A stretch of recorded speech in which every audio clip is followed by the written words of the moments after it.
Punya 4 kekuatan. 1, bukti bersyukur. Orang kalau bersyukur hatinya seneng, bahagia, bibir menyunggingkan senyum.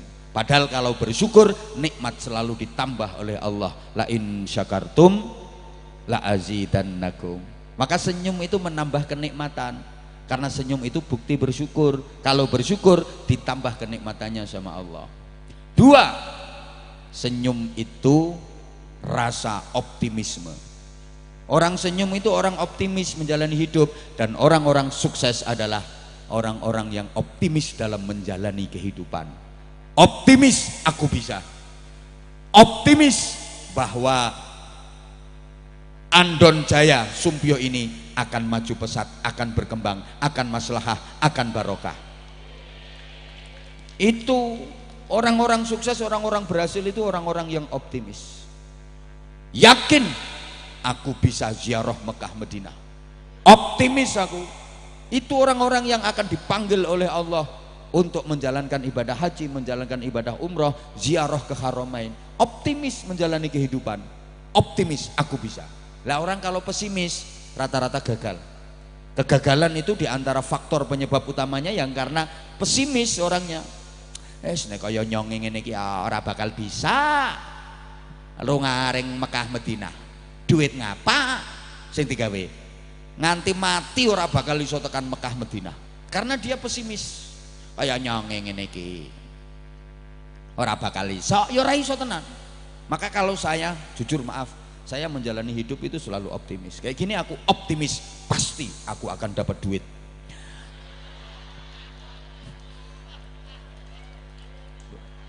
Optimis, yakin dapat tambahan duit.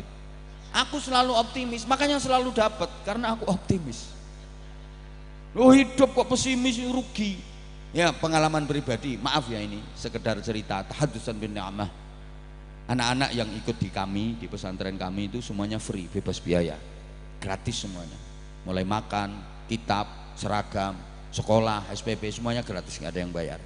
Nah, dulu ketika anak-anak masih puluhan, 50, 60, 70, ya kita sempat berpikir ini nanti kalau anak-anak tambah banyak gimana ya, tapi bismillah, saya tetap optimis karena saya yakin anak-anak punya jatah rezeki sendiri. Ternyata sekarang jumlah mereka udah sampai ribuan, hampir 3.000. Ya biasa, hidup semua kok, dan tetap gratis. Kenapa? Saya berpikir pendidikan yang bermutu dan berkualitas bukan hanya haknya orang-orang kaya saja, orang miskin juga berhak mendapatkan pendidikan yang bermutu dan berkualitas. Lah karena mohon maaf, sementara ini sekolah-sekolah yang katanya favorit, sekolah-sekolah unggulan itu hanya bisa dimasuki oleh anaknya orang-orang kaya, karena untuk bisa masuk ke sekolahan itu bayarnya mahal, betul? Sedangkan anaknya orang-orang melarat kayak yang di hadapan saya, yang nggak diterima kok di sekolah favorit itu. Akhirnya apa? Yang pinter makin pinter, yang on tambah, yang kaya makin kaya, yang miskin makin aneh. Itu ada sekolahan katanya unggulan, favorit, standar internasional, tapi yang diterima masuk di sekolah itu hanya anaknya orang-orang kaya. Katanya pendidikan itu hak setiap warga negara. Katanya pendidikan untuk mencerdaskan semua warga negara. Tapi kenapa yang anaknya orang miskin kok nggak diterima? Ayo, makanya sekarang Pak Presiden ini bikin program sekolah rakyat khusus untuk anaknya wong melarat-melarat. Kapan ono anak wong sugih melu sekolah ning kono, kuwalat donya akhirat. Duh, aneh sekolah unggulan itu, aneh menurut saya. Tujuan dibangun sekolahan itu untuk mencerdaskan anak bangsa, minterke bocah sing bodoh. Lah sing diterima meng anak wong sugih sing pinter-pinter. Lah sing bodoh-bodoh ora diterima. Aneh, padha karo bangunan rumah sakit, begitu bangunan jadi dikasih tulisan rumah sakit ini hanya menerima pasien orang-orang sehat. Wong tujuan dibangun rumah sakit untuk menyehatkan yang sakit, tujuan dibangun sekolahan untuk meminterkan anak-anak yang bodoh. Lah ini yang bodoh, yang miskin kok nggak diterima. Aneh itu sekolahan, nggak setuju ya. Kalau memang tujuannya untuk mencerdaskan anak bangsa, mengangkat SDM masyarakat yang masih ketinggalan, harusnya sekolahan-sekolahan unggulan itu sasarannya di pelosok-pelosok warga yang SDM-nya masih rendah, untuk mengejar ketertinggalan dari yang di kota yang sudah pinter-pinter itu. Oh no, nyandak kok. Demikian pula bantuan perekonomian, kalau memang untuk mengentaskan kemiskinan, mengangkat perekonomian rakyat, sasaran dari bantuan-bantuan ekonomi ya ke pelosok-pelosok warga-warga yang benar-benar miskin. Ini malah dikuasai sama konglomerat-konglomerat itu. Kadang-kadang ada pejabat-pejabat yang nakal, bantuan yang harusnya untuk rakyat itu nggak sampai rakyat cuma dikasih BLT, bantuan langsung telas, bantuan langsung tukaran. Ada lagi 5 tahun sekali namanya bansos, bantuan supaya oleh suara. Ya akhirnya yang kaya makin kaya, yang miskin makin, sing sugih tambah sugih, sing kere tambah. Loh, nanti kalau ada dana gede ya diembat sama itu yang nggak bertanggung jawab itu, pejabat-pejabat yang nggak genah. Maaf para pejabat kalau bahas korupsi, saya contohnya mesti pejabat karena setahu saya yang korupsi adalah pejabat, setahu saya. Nah, yang keplok-keplok itu sebenarnya pengen tapi nggak ngerti caranya dan nggak ada peluangnya, nggak ada kesempatannya. Ini yang pejabat yang nakal, pejabat yang bagus juga banyak. Makanya harus dibersihkan itu yang nakal-nakal, itu yang menyengsarakan rakyat itu. Dihukum seberat-beratnya, dan yang dikorupsi wajib dikembalikan untuk sebesar-besar kemanfaatan rakyat dan masyarakat. Harusnya begitu. Oh no, senenge sing melarat-melarat iki. Lah tuh kan kelihatan kalau sayang banget sama aku. Kasih. Aku tuh nggak nyangka. Kan ini udah jam terakhir, udah jam 11, tak pikir bagian tadi hujan lumayan lebat, tak pikir, dan aku ceramah kan udah lama, termasuk orang lama lah. Sekarang kan banyak penceramah-penceramah baru. Aku sempat khawatir kamu tuh berpaling ke lain hati. Aku nggak nyangka kalau ternyata jamaahnya sebanyak ini. Aku ngeliat kayak gini tuh, Masya Allah, makin sayang aku sama kamu. I love you semuanya, I love you, I love you semuanya. Sing tuwek ora usah. Gila nih.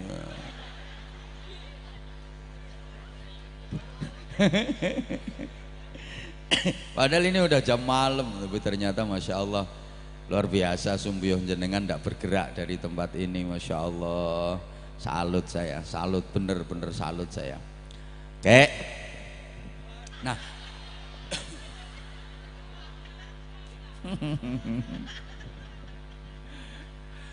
oke, kalau pengen sehat perlu diingat Bapak Ibu. Sehat itu kan bebas dari penyakit. Orang sakit itu karena pola makan, pola hidup, pola pikir, dan pakaian pola. Yang paling banyak itu yang terakhir. Jadi ada yang karena pola makan, pola pikir, pola hidup, yang paling banyak pakaian.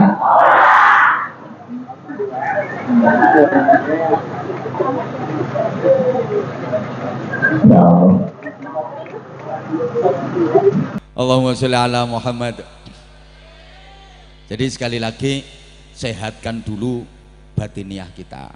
Karena gini loh, cocok ini semboyane bangsa Indonesia yang dituangkan dalam lagu Indonesia Raya itu, bangunlah, bangunlah. Nah, ya bangunlah jiwanya, bangunlah badannya, zahiran wa batinan. Ini semakna dengan doa yang paling sering kita baca, itu biasa disebut doa sapu jagat. Rabbana atina fid dunya hasanah wa fil akhirati hasanah wa qina adzabannar. Minta kebaikan dunia akhirat. Jadi bukan berarti Islam itu anti dunia, salah. Bukan berarti Islam itu hanya fokus pada ibadah mahdhah, akhirat aja, terus gak boleh ngurusi dunia. Ndak, Islam mengajarkan keseimbangan, ya dunia ya akhirat. kebahagiaan dunia ini sebagai tangga dan sarana untuk meraih kebahagiaan akhirat. Akhirat adalah tujuan utama, dunia ini tujuan antara. Gini ya, dulu zaman Rasulullah pernah ada seseorang itu yang kerjaannya di masjid aja. Dia udah nggak mau kerja, dia nggak ngurusi hiruk pikuknya dunia. Pokok hidupnya itu untuk iktikaf, zikir, sholat, wiridan, iktikaf, zikir, sholat, wiridan, udah nggak mikir dunia dia. Di masjid terus iktikaf, zikir, sholat, wiridan, iktikaf, zikir, sholat, wiridan, sambil pegang tasbih, puter terus, wer wer wer wer wer wer wer, sulastri sulastri sulastri sulastri, wer wer wer wer wer, sumiati sumiati sumiati sumiati sumiati, wer, sulis sulis sulis sulis sulis sulis sulis sulis sulis sulis sulis sulis sulis sulis sulis, wer.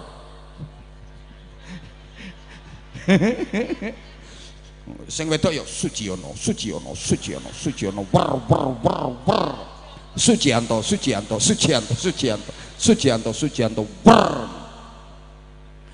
Ora enek wiridan kok ahong, ahong, ahong. Apa ya? Ahong, ahong, ahong.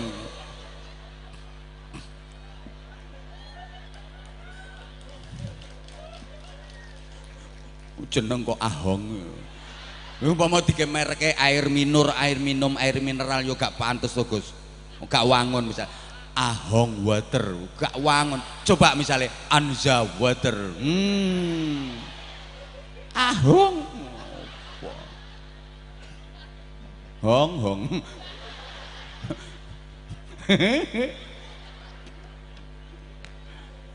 Ini ada orang itu kerjanya di masjid. Dia udah nggak ngurusi dunia, nggak mikir duit, nggak mikir apa-apa, sampai viral di kalangan masyarakat waktu itu bahwa dia adalah ahli surga. Itu ada orang yang top, hebat, ahli surga, udah nggak terpengaruh dengan hiruk pikuknya dunia. Dia hanya fokus akhirat, akhirat dan akhirat. Semua orang nganggap dia ahli surga. Sampai berita itu kepada Rasulullah. Ketika sahabat-sahabat berkumpul, Nabi mendengar pembicaraan di kalangan sahabat tentang orang itu. Ada orang yang ahli ibadah, hidupnya hanya untuk akhirat, akhirat, akhirat, top, hebat, luar biasa, itu orang ahli surga.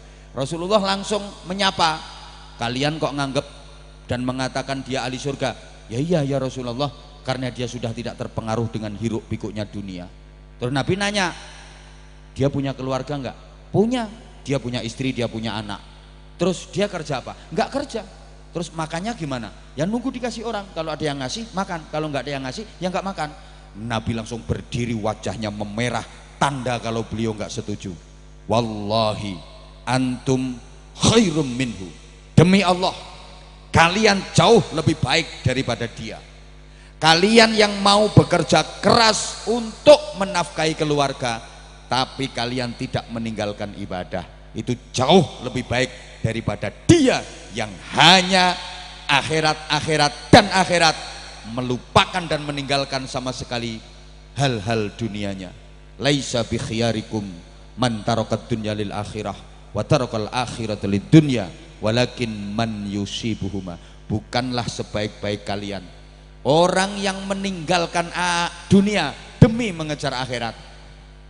Bukan pula sebaik-baik kalian orang yang meninggalkan akhirat demi mengejar-ngejar dunia. Akan tetapi yang terbaik dari kalian adalah yang mengupayakan dunia dua-duanya, yang mengupayakan dua-duanya, ya dunia ya akhirat, ya akhirat ya dunia. Jadi nggak bener orang itu hanya sholat tiap malam Allahu Akbar, entul-entul jadi duli-guli kentut-kentut gelodak gobek-gobek, cerekal meneh Allahu Akbar, entul-entul jadi duli-guli kentut-kentut gelodak gobek-gobek, cerekal meneh Allahu Akbar, entul-entul jadi duli-guli kentut-kentut gelodak gobek-gobek.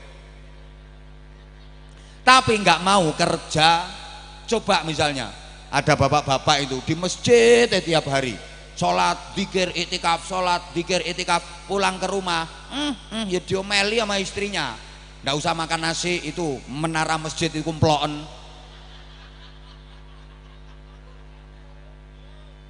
Halo, halo, ya ndak bener itu. Makanya ibadah itu kalau memang utangmu banyak, kerja keras, biar dapat duit bisa nyaur utang, itu pahalanya besar, itu kerja kerasmu. Wong utangnya banyak kok ke masjid, silo muter tasbih, ndak mau kerja. Lunas apa enggak utangnya? Lunas kalau mau nyuri kotak amal tiap hari.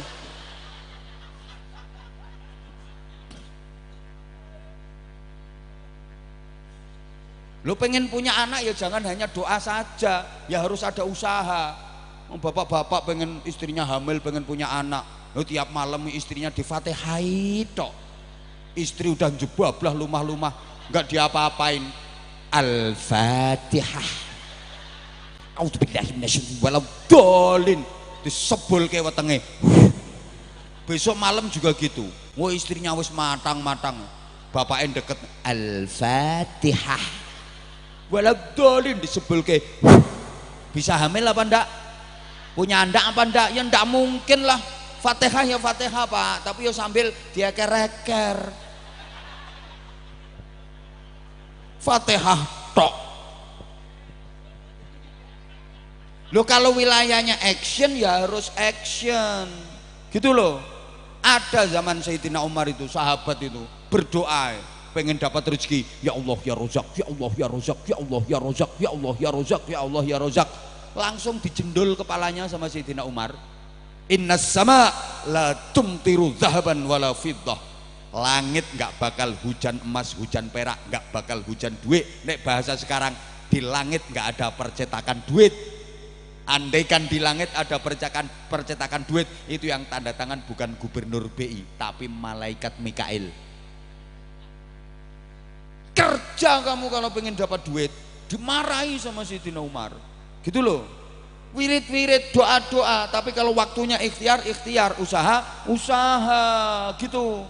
Pengen jadi anggota dewan kok keliling kemana-mana, masyarakat diajak sholawat nariyah, nggak mungkin jadi. Kalau urusan itu sholawat nariyah jelas kalah dibanding sholawat rupiah, betul? Ngono.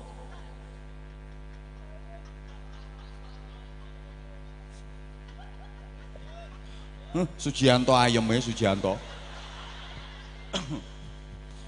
Makanya mohon maaf Pak Sujianto, kemarin kalau ada miskomunikasi dengan tim kami, tim penjadwalan. Seharusnya jadwal awal itu di tanggal 26. Itu pun jadwal susulan. Makanya ndak usah rewel. Kalau kemarin rewel, aku nggak mau datang. Ndak diundang Sujianto ya nyari orang lain, gitu aja. Kalau nggak mau, ya kalau memang mau ngundang kita ya harus sesuai dengan jadwal kita. Mohon maaf kalau kemarin agak jadwalnya dirubah-rubah, mungkin panitia ya. Ini bukan karena saya yang mencela-mencela, bukan. Saya itu ngikuti tim penjadwalan. Karena kemungkinan dan mohon doanya, sekaligus mohon doanya di tanggal 26 itu kita berangkat haji. Insya Allah mohon doanya, sehingga dengan sangat terpaksa kami memberitahukan untuk jadwal dari beliau ini dimajukan. Awalnya itu kalau bisa dibarengkan di tanggal 12 kemarin, tapi karena nggak bisa ya terus diundur di tanggal ini. Kalau nggak mau ya nyari orang lain, orang penceramah banyak, ngapain nggak harus saya toh. Aku juga nggak minta kok. Lagian jadwal kayak gitu itu kan harusnya itu ya beda dengan yang lain. Nah kalau cuman sama itu ya ngapain tak belain jauh-jauh gitu. Wong yang lain itu nunggunya sampai 2 tahun 3 tahun. Nggak usah guyang-guyu. Anyel aku. Ini minta jadwalnya maksa-maksa.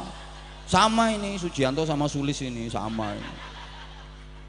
Gayane kapelan, seragam.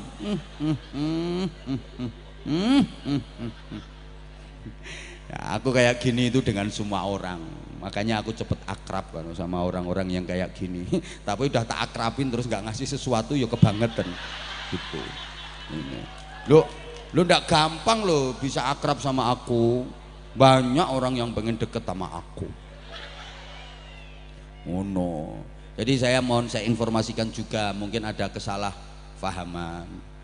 di antara para jamaah. Loh ini katanya kemarin kok tanggal ini, nyatanya yuk jamaah yang datang juga masih segini banyak. Nggak usah khawatir kalau ngundang Abah Hanza. Tuh, dah gitu. Nanti kapan-kapan kalau ngundang itu yang tertib gitu loh. Sesuai nomor urut. Senengane nyelak-nyelak rewel.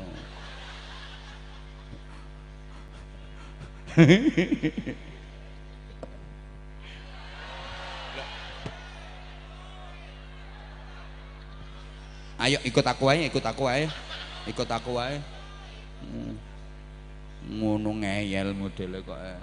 Nah, terus gini maksudnya. Jadi Islam bukan anti dunia, nggak boleh cari duit kata siapa, ndak.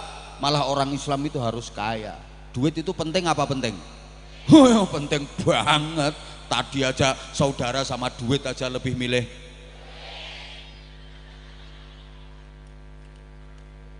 Uang memang bukan segalanya, tapi segalanya butuh uang, betul? Semangatnya ini urusan duit.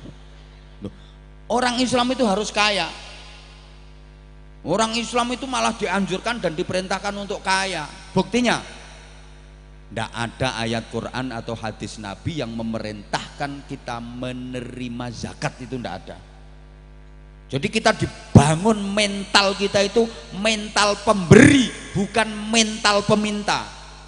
Tidak ada ayat Quran yang artinya hai orang-orang yang beriman, terimalah zakat, terimalah sedekah, jadilah peminta-minta. Tidak ada. Yang ada bayarlah zakat, bersedekahlah, berinfaklah.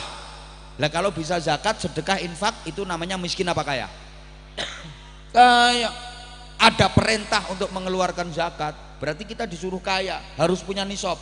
Ada rukun Islam yang namanya ibadah haji dan umroh, berarti kita diperintah untuk jadi orang kaya. Makanya benar, tangan yang di atas lebih baik daripada tangan yang di bawah, memberi jauh lebih mulia daripada meminta. Islam itu nggak pernah mengajarkan atau mendidik umatnya untuk menjadi mental peminta-minta. Umat bermental peminta-minta itu malah dibenci sama Islam. Orang yang nggak mau kerja, sukanya minta-minta pada manusia, itu kelak di akhirat menghadap Allah dalam keadaan miring dan wajahnya berubah jadi tengkorak, habis dagingnya. Itu yang peminta-minta. Orang Islam harus kaya.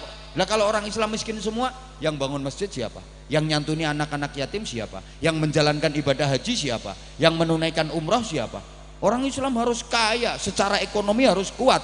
Al mu'minul qawiyyu khairun wa ahabbu ilallah minal mu'minid dhaif. Orang mukmin yang kuat jauh lebih baik dan lebih dicintai Allah daripada orang mukmin yang lemah. Ini bukan hanya kuat secara fisik, kuat secara ekonomi. Memang orang kaya sama orang miskin itu beda kok. Baunya aja itu udah nggak sama. Jalannya lo nggak sama. Wong sugih ini melaku mantep. Wong melarat ki mlakune modele degar-degar. Duh, maaf ya, sama-sama ke pasar, sama-sama ke mall. Lihat orang berduit sama enggak berduit, beda gayanya. Kalau orang berduit sudang syuting, beli ini. Kalau perlu kasirnya dibeli. Lah kalau orang maaf nggak punya duit, ingu depipis. Lihat baju begitu tahu bandrolnya kaget, innalillahi wa inna ilaihi rajiun. Orang kaya itu ibadahnya variatif. Ada masjid dibangun, kasih. Ada pesantren dibangun, kasih. Ada anak-anak yatim, kasih. Nah, kalau orang miskin paling ibadahnya ya tak dongake. Halo? Bisa difahami enggak ini? Loh, maaf, saya tidak bermaksud merendahkan orang miskin, enggak. Orang tadi udah saya angkat-angkat ke orang miskin. Tapi kita dianjurkan untuk jadi orang kaya harus kuat secara ekonomi, gitu loh. Bukan berarti Islam anti dunia. Salah orang itu kalau cuman sholat tok ndak mau kerja, bahaya malah. Sholatnya khusyuk, usolli, usol.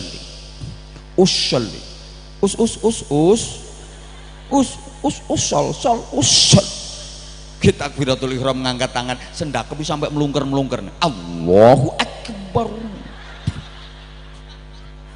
Koyok paling khusyuk sedunia, Allahu Akbar. Tapi turun dari masjid nyuri sandal. Ada ini orangnya duduk pakai baju warna hitam, zikir mantep, la ilallah, la ilallah, la ilallah. Jadi rajin ikut tahlilan istighosaan, la ilallah, la ilallah. Tapi punya hutang nggak nyaur. Ada apa enggak? Ada apa enggak? Ada. Orangnya pakai jilbab coklat tok. Pokoknya agak gemuk orangnya. Sekarang orangnya duduknya mereng biar kelihatan langsing.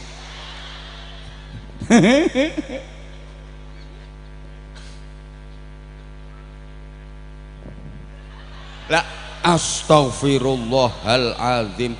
Tapi juga nggak boleh over dunia tok, duit sampai melupakan akhirat, melupakan ibadah. Gini loh, urusan duit, harta itu ibarat, maaf, kita ibarat kita apa namanya itu, ibarat orang berlayar. Orang berlayar mengarungi samudra, ya mesti masa berlayar mengarungi hutan. Orang berlayar yang punya tujuan sampai ke Pantai Harapan memang butuh air untuk perbekalan. Kalau nggak ada air nggak akan bisa sampai tujuan Pantai Harapan yang penuh dengan keindahan. Dia butuh air untuk minum, untuk nyuci, dan untuk kebutuhan-kebutuhan selama perjalanan. Sama, halo, kita menjalani kehidupan punya tujuan, Pantai Harapan yang sangat indah, surga yang penuh dengan kenikmatan. Kita butuh duit, kita butuh harta. Sebagaimana orang berlayar butuh air. Tapi jangan mentang-mentang butuh air, kemudian perahunya dipenuhi dengan air. Akhirnya yang terjadi, perahunya tenggelam. Bahasa Inggrisnya the keleleb.